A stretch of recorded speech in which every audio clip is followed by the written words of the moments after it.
warahmatullahi wabarakatuh. Bismillah, alhamdulillah, wa syukurillah, ala nikmatillah, la haula wa la quwata illa billah, amma ba'du. Pemirsa, ketemu kembali dengan Kilamong Putro, salam budaya warisan Nusantara. Pemirsa, di kesempatan yang lalu dijelaskan bahwa Bre Kertabumi di dalam perjalanan di lereng Semeru bagian selatan mengalami banyak hambatan karena yang dilewati adalah hutan yang begitu lebat. Kemudian banyak pohon-pohon belukar yang masih utuh. Belum lagi jurang-jurang yang mengancam. Sehingga harus berhati-hati. Oleh sebab itu, perlu istirahat. Setelah 200 orang prajuritnya diperintahkan untuk istirahat, maka Bre Kertabumi sebagai pimpinannya yang didampingi oleh pembantunya, yaitu pembantu setianya Sabdopalon dan Noyo Genggong, serta selalu dikawal oleh 2 prajurit yang gagah berani, yaitu Haryo Bangah dan Gajah Poro. Oleh sebab itu, kemarin diceritakan pada waktu istirahat, maka terjadilah perbincangan-perbincangan yang membahas masalah yang terkait dengan Dang Acarya Semoronoto. Karena Raden Bre Kertabumi ini sangat menaruh curiga, jangan-jangan pembantunya itu adalah penjelmaan dari Dang Acarya Semoronoto. Enak-enak mereka berbicara, tiba-tiba terdengar auman harimau. Tentu saja auman harimau itu di samping mengganggu juga sangat menakutkan. Kemudian diperintahkan oleh Bre Kertabumi kepada Haryo Bangah agar melihat sekelilingnya. Kemudian diperintahkan agar prajurit-prajurit yang sedang istirahat itu harus berhati-hati, karena mungkin di daerah ini adalah banyak macannya. Setelah itu, Haryo Bangah memberi informasi bahwa ada macan yang tidak jauh dari tempat duduknya Raden. Oleh sebab itu harus berhati-hati. Bre Kertabumi kemudian bertanya, apakah harimau itu sedang kelaparan? Haryo Bangah kemudian menjawab, mungkin Raden. Oleh sebab itu sebaiknya kita harus waspada. Keris kita geser di depan, sehingga nanti kalau ada bahaya mudah di dalam mencabutnya. Baiklah, akhirnya semua keris yang ada di pinggang diganti, ditaruh di depan. Kemudian Haryo Bangah kemudian menuju di sekelilingnya lagi untuk mengawasi apakah macan yang dilihatnya tadi itu, apakah semakin dekat atau semakin menjauh. Ternyata macan itu semakin mendekat. Akhirnya Haryo Bangah memberikan sinyal kepada yang lain, Raden, hati-hati, macannya semakin mendekat ke sini. Oleh sebab itu, kalau bisa, cabut saja kerisnya. Sehingga nanti sewaktu-waktu kalau macan itu menyerang, langsung kita tusuk dengan keris kita.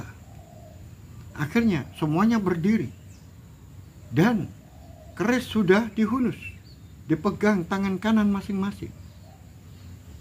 Kemudian Haryo Bangah berada di depan Raden Bre Kertobumi, sedangkan Gajaporo berada di sebelah kanan Bre Kertobumi, sedangkan Sabdapalo dan Nayogenggong tenang-tenang saja. Sepertinya tidak ada rasa takut terhadap macan. Ternyata macan itu muncul, sudah terlihat. Macan berhenti, kemudian mengaumkan aumannya, memperlihatkan gigi-gigi taringnya. Sungguh sangat menakutkan. Oleh sebab itu, mereka semuanya siaga untuk menghalau macan itu. Akhirnya Haryo Bangah mulai agak maju ke depan, yaitu menghadapi macan. Kemudian yang lain disuruh agak mundur. Memang Haryo Bangah ini pemberani. Ternyata harimau itu tidak malah mundur, tapi malah maju.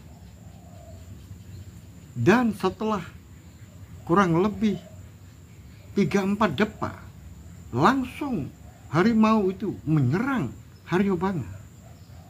Sehingga terjadi pergumulan antara macan dengan Haryo Bangah. Begitu hebat pergumulan itu. Tetapi Haryo Bangah sangat lincah. Dia mengikuti, merangkul, mendekat ke tubuhnya, sehingga wajahnya tidak kena cakaran. Karena tangan-tangan, kuku-kuku dari macan itu begitu kuat.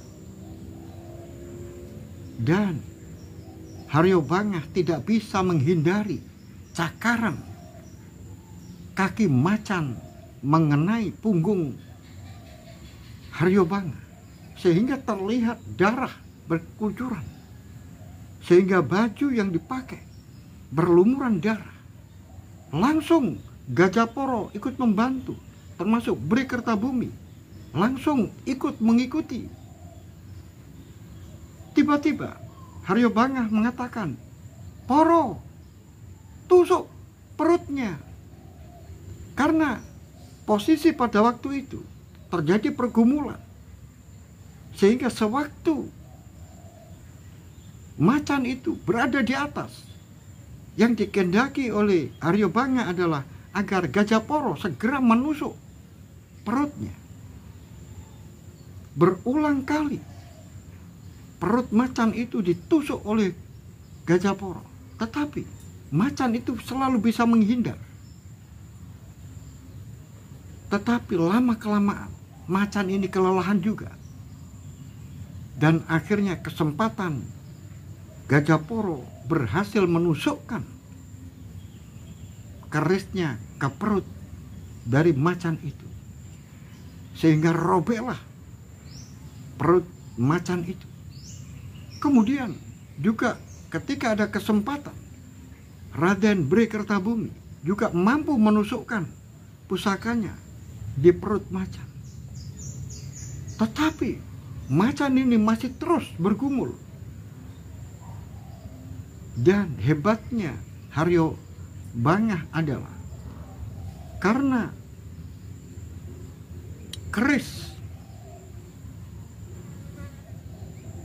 sudah ditancapkan di leher dari macan, sehingga macan ini tidak mampu membuka mulutnya karena sudah ditusuk dari bawah oleh Haryo Bangah. Sehingga macan ini terus melakukan gerakan berusaha untuk keluar dari rangkulan Haryo Bangah. Dan sodokan keris yang ditusukkan dari kepala bagian bawahnya. Setelah terjadi pergumulan itu, terus bergulung-gulung. Sesuatu terjadi. pergumulan itu, tidak taunya ada sebuah tepi lubang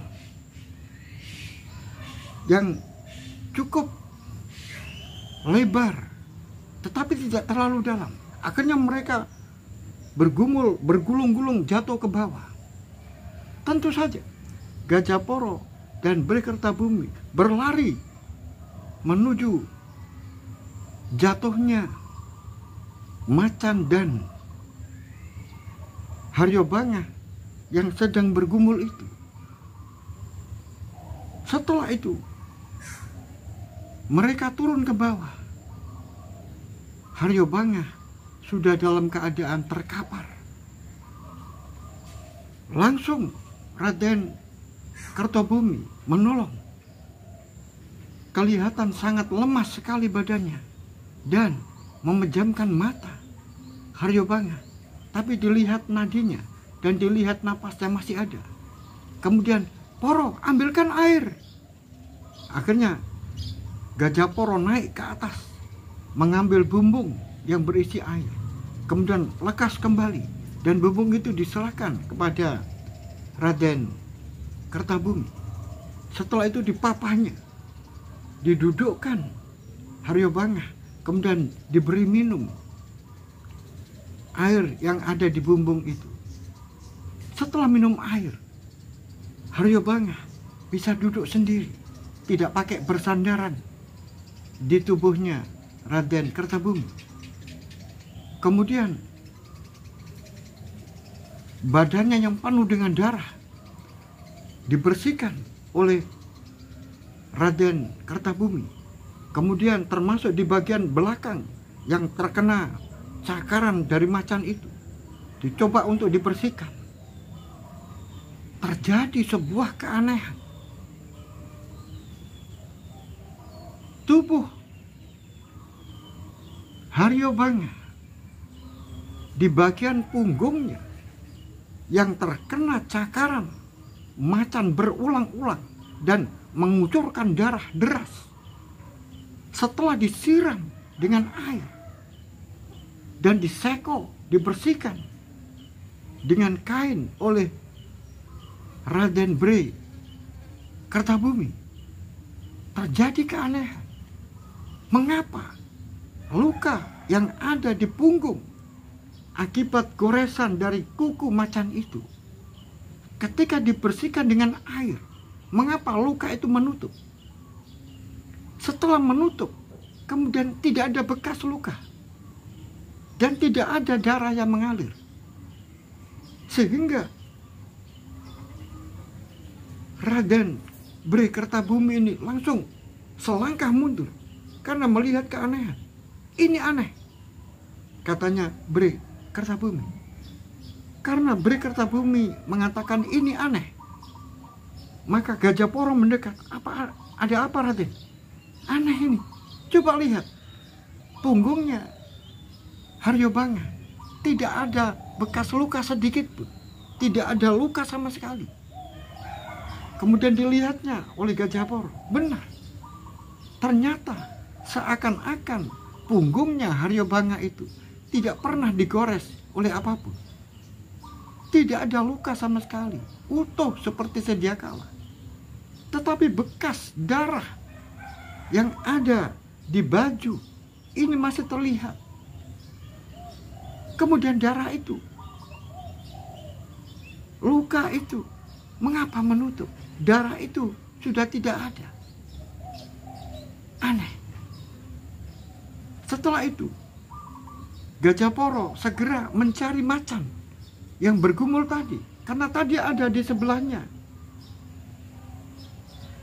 Haryobangah. Tiba-tiba macan itu pun juga hilang, tidak ada. Raden, macannya di mana tadi? Kok sudah tidak ada? Bri Kertabumi juga heran. Duh, kemana larinya? Jangan-jangan dia masih hidup. Coba kamu cari. Akhirnya dicari di sekitar. Ternyata sudah tidak ada. Dan Haryo Bangah yang duduk, yang sudah dibersihkan badannya, tampak segar bugar, sepertinya tidak terjadi apa-apa. Kemudian dia berdiri. Haryo Bangah merasa heran. Raden, mengapa badanku terasa sangat ringan, sangat enteng, dan lebih sehat kelihatannya, lebih enak? Benarkah? Benar, Raden. Wah, ini keanehan lagi. Akhirnya mendekatlah Sabdopalon dan Noyo Genggong.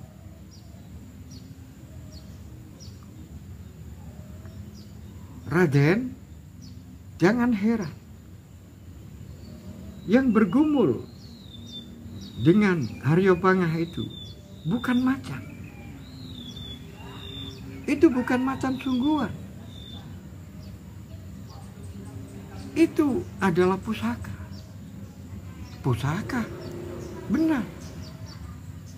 Itu bukan macan, tapi pusaka. Oleh sebab itu, untung saja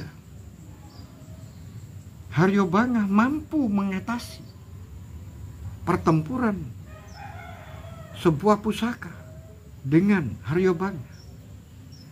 Kalau Haryo Bangah tidak bisa mengatasi pusaka yang berupa macan itu, mungkin dia sudah mati. Nah, ini ternyata Haryo Bangah mampu mengatasi pusaka itu. Oh, jadi itu tadi pusaka.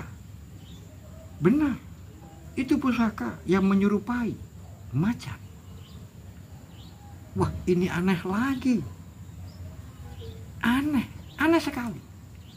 Baiklah, kalau begitu kita harus tetap waspada. Karena yang kita takutkan adalah kalau macan sungguhan. Pemirsa dimanapun Anda berada, setelah itu dilanjutkan perjalanan. Nah, sekarang nampak Haryo Bangah benar. Tubuhnya seperti sangat ringan. Karena dia berjalan di depan sambil membawa gobang. Maka membabat pohon-pohon perdu yang ada di depan untuk mencari jalan. Nampak langkah dari Haryo Bangah ini semakin enteng. Maka ternyata semua prajurit akhirnya berjalan lagi. Dan tidak lama kemudian ditemui sebuah tempat yang mana di situ berdiri rumah-rumah. Ternyata Raden Bre Kertabumi beserta rombongan berada di sebuah Mandala Giri. Mandala Giri Kukup, yang mana tempat itu sebelumnya sudah disinggahi oleh Idewa Tegal Besung. Setelah melihat ada tamu yang begitu banyak, semuanya naik kuda, maka membuat tuan rumah menjadi terkejut, yaitu Mahaguru Mertiwersi akhirnya keluar. Setelah keluar menyambut tamu yang datang, kemudian mereka saling memperkenalkan diri. Dan setelah Raden Bre Kertabumi memperkenalkan dirinya sebagai penguasa Keling, maka diterima dengan begitu hangat oleh Mahaguru Mertiwersi. Dan dari Mertiwersi diberitakan bahwa baru saja Idewa Tegal Besung juga berkunjung ke tempat ini. Dan sekarang Idewa Tegal Besung memboyong putra dari Dang Acarya Semaranata yang dibawa ke Daha. Betapa terkejutnya Berikertabumi mendengar berita itu karena baru diketahui jika Dang Acarya Semaranatha itu punya anak. Kemudian bagaimana Maharshi? Siapa putra dari Dang Acarya Semaranatha itu? Ada 2 Raden yang dititipkan di sini dulu. Dulu anak itu masih usia 3 tahun dan yang satu umur 7 tahun. Kemudian dititipkan di tempat ini. Yang menitipkan adalah ibunya, yaitu Dewi Sunyawati, adalah istri dari Dang Acarya Semaranatha. Maka Berikertabumi juga terkejut lagi. Ternyata Dang Acarya Semaranatha punya istri yang pernah datang di tempat yang dikunjungi itu. Kemudian Mahaguru Mertiu Resi juga memberikan kabar setelah Dewi Sunyawati menitipkan anaknya, kemudian melanjutkan perjalanan untuk naik ke Semeru dan bertapa di sana, tetapi aku tidak tahu tempatnya di mana. Kemudian Berikertabumi bertanya, Dewi Sunyawati itu berasal dari mana? Dewi Sunyawati itu, Raden, berasal dari Daha Keleng. Duh, berarti ada di wilayah kekuasaan saya. Benar. Wah, kalau begitu ini perlu saya catat. Maka pemirsa dimanapun Anda berada, nama-nama itu dicatat oleh Berikertabumi, yaitu anaknya Dang Acarya Semaranatha. 2 anaknya, nama 2 anaknya, Angsoka dan Dwi Jendra, dicatat, termasuk Dewi Sunyawati ibunya. Nama itu kemudian disimpan. Pemirsa dimanapun Anda berada, setelah itu, karena apa yang diperoleh, yaitu petunjuk yang diperoleh menurut Berikertabumi masih belum didapatkan. Oleh sebab itu, Berikertabumi ingin melanjutkan perjalanan untuk lebih naik ke atas. Barangkali di atas nanti mendapatkan petunjuk. Tetapi kendalanya adalah jalannya semakin terjal. Apabila membawa banyak orang, akan menyulitkan. Oleh sebab itu, izin kepada Mahaguru Mertiu Resi untuk menitipkan kuda-kudanya dan menitipkan 200 prajurit untuk sementara tinggal di tempat Mahaguru, yaitu Mandala Giri Kukup. Maka 200 prajurit itu menginap beristirahat di Mandala Giri Kukup yang dipimpin oleh Mahaguru Mertiu Resi. Pemirsa dimanapun Anda berada, akhirnya Berikertabumi hanya melakukan perjalanan 4 orang dan dengan dirinya menjadi 5 orang, yaitu bersama Sabdopalon, Noyogenggong, Gajaporo, dan Haryobangga. Hanya 5 orang akhirnya melakukan perjalanan tanpa menunggang kuda, yaitu berjalan kaki.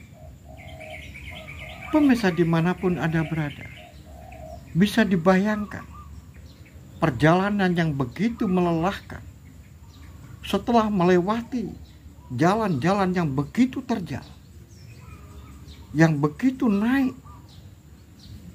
belum lagi halangan-halangan pohon-pohon yang dilewati karena masih belum ada jalan, sehingga Haryo Bangah dengan susah payah membabat pohon-pohon yang ada di depan untuk mencari jalan. Setelah melakukan perjalanan kurang lebih 6 hari lamanya, maka sampailah pada sebuah tempat yang lapang. Ini mengejutkan bagi Raden Bri Kertabumi. Duh, ini kok ada sebuah tempat yang lapang seperti ini? Bahkan tidak ada pohon satu pun yang tumbuh di tempat ini. Semuanya hanya rumput. Aneh. Sedangkan yang lain begitu rimbun. Tetapi tempat ini, mengapa tidak ada tumbuhan yang tumbuh di tempat ini? Seperti tempat ini gersang. Bagaimana menurut Paman Sabdopalon dan Noyogengo? Aku dulu pernah mendengar, Raden, yaitu pada zaman awal-awal berdirinya Kerajaan Majapahit, ada seorang empu kepercayaan dari banyak widi, yaitu Raden Haryo Wirorojo. Punya kepercayaan empu yang katanya tinggal atau berada di lereng Semeru bagian selatan. Nama empu itu adalah Empu Kalunglungan.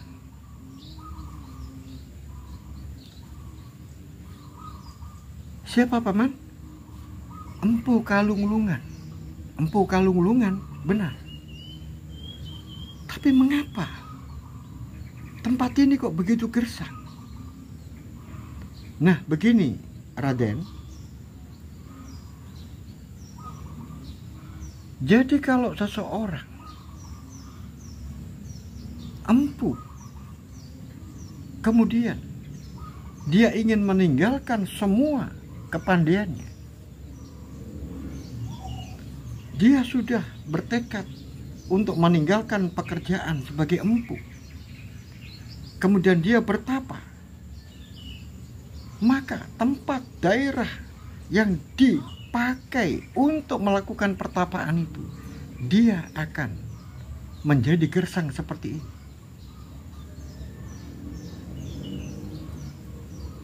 Itulah kehebatan dari seorang empu.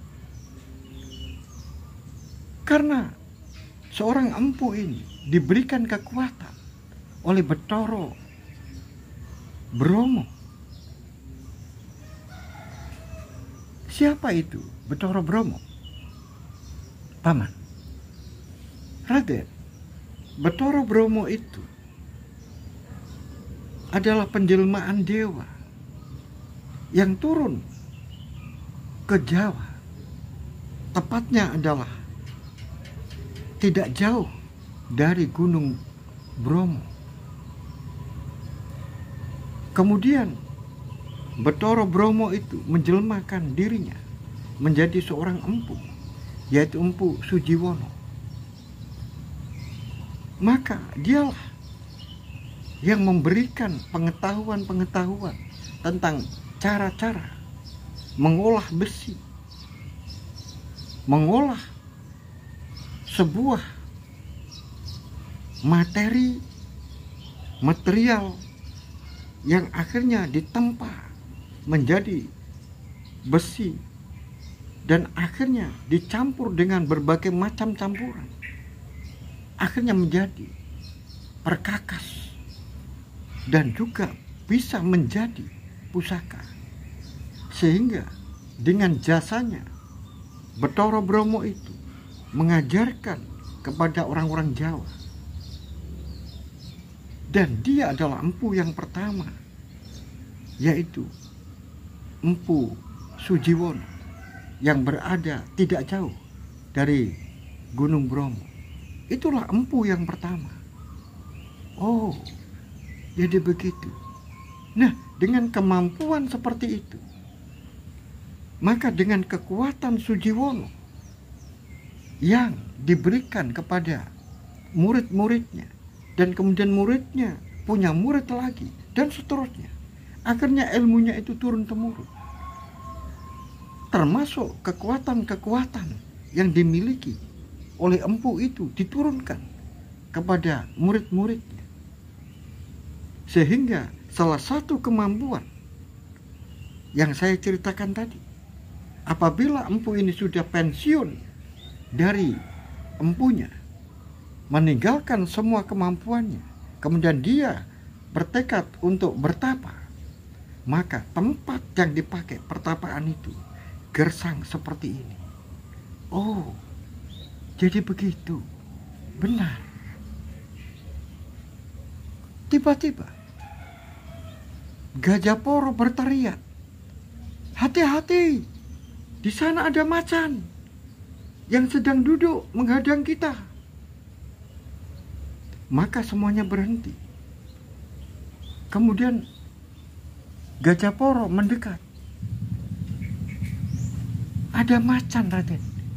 Itu terlihat, itu duduk di sana, di tengah-tengah padang itu. Kemudian dilihatnya oleh Haryo Bangah. Oh, benar. Akhirnya Haryo Bangah sekarang yang ganti menuju ke macan itu. Betapa terkejutnya Haryo Bangah. Ternyata macan yang duduk itu adalah macan yang kemarin melakukan pergumulan dengan dirinya, yang bertempur dengan dirinya. Akhirnya dia ingat apa yang disampaikan oleh Sabdopalo, bahwa itu sebetulnya bukan macan, tetapi itu adalah pusaka. Oleh sebab itu dia tenang mendekati macan itu. Kemudian dia memberikan penghormatan kepada macan yang sedang duduk itu. Ternyata macan itu tenang. Macan itu tenang, tidak marah. Akhirnya menjadikan Haryo Bangah semakin berani. Dia lebih mendekat lagi. Tetapi alangkah terkejutnya, setelah dekat, macan itu langsung menerkam Haryo Bangah, sehingga terjadi pergumulan.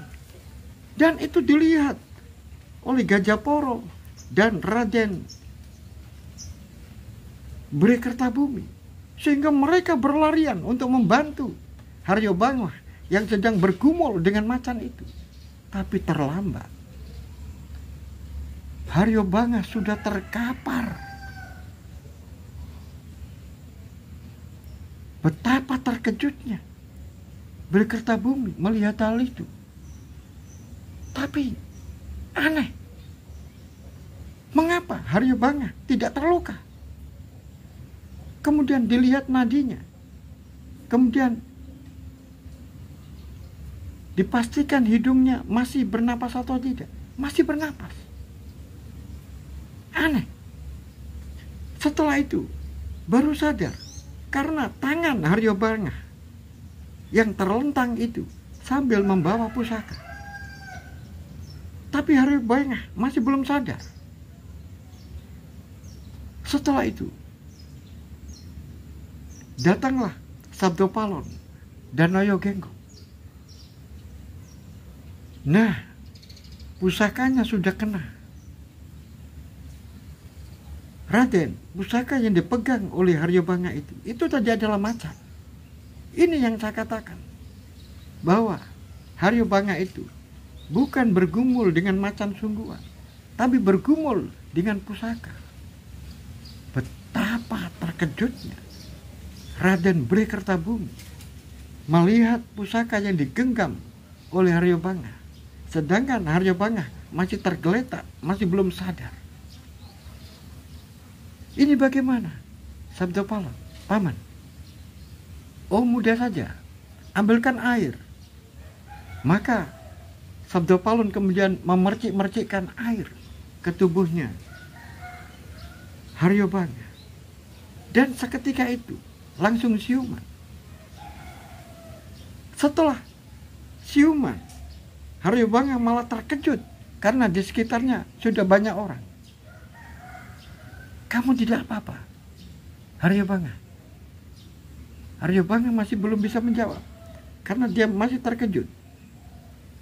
Setelah itu, tenangkan dirimu, tenangkan dulu. Jangan tergesa-gesa. Akhirnya setelah itu, dikasih minum dulu. Setelah minum, kemudian dia baru berbicara. Aku tadi bergumul dengan macan. Benar-benar aku diterkam. Leherku, aku tidak bisa bernapas. Benar-benar macan yang sangat perkasa. Aku sudah tidak bisa ingat lagi apa yang terjadi setelah itu. Kemudian Sabda Palun mengatakan, kamu tidak menyadari tanganmu memegang apa? Haryobanga baru sadar kalau tangannya itu menggenggam pusaka. Itu yang saya katakan, bahwa kamu berkelahi, bergumul bukan dengan macan sungguhan, tapi bergumul dengan apa yang kamu pegang itu, yaitu pusaka. Benarkah, Paman? Benar. Akhirnya langsung pusaka itu dia menyobek kain yang dipakainya itu. Kemudian pusaka itu langsung ditaruh di atas kain itu. Kemudian digulung. Setelah itu dipersembahkan kepada Raden Bhrikertabumi. Loh, jangan. Jangan. Haryobanga, ini adalah milikmu. Ini milikmu. Kamu yang berhak mendapatkan pusaka itu. Simpanlah. Akhirnya ditarik kembali pusakanya itu. Terima kasih, Raden. Akhirnya pusaka itu digulung. Setelah digulung, kemudian dimasukkan ke dalam balik bajunya. Pemirsa dimanapun Anda berada, bagaimanakah kelanjutan cerita ini?